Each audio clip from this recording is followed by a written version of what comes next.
Nikola Tesla believed everything in the universe had a natural frequency. Hit it at exactly the right rhythm, and anything could be destroyed. In 1898, Tesla built a device small enough to fit in his coat pocket, a steam-powered mechanical oscillator.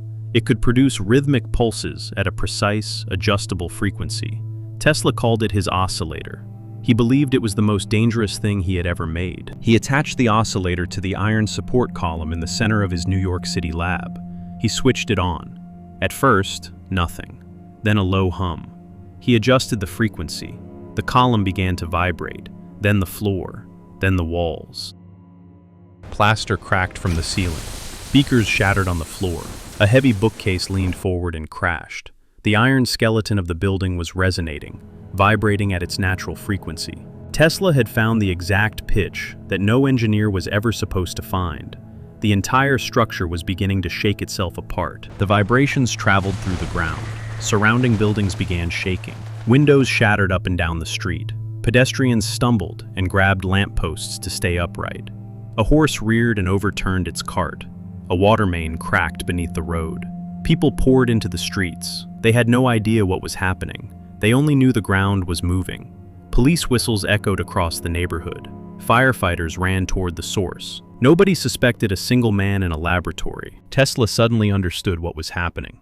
He grabbed a hammer. He smashed the oscillator against the iron column. The vibrations stopped instantly. The shaking ceased. The street outside went silent. When the officers arrived, Tesla stood calmly in the center of the destruction. Walls cracked, debris on the floor, and this thin, well-dressed man, completely calm. He said, "Gentlemen, I was the cause of all this." They looked at him. They looked at the device, a pile of twisted brass no bigger than a shoe. They looked back at him. They did not believe him.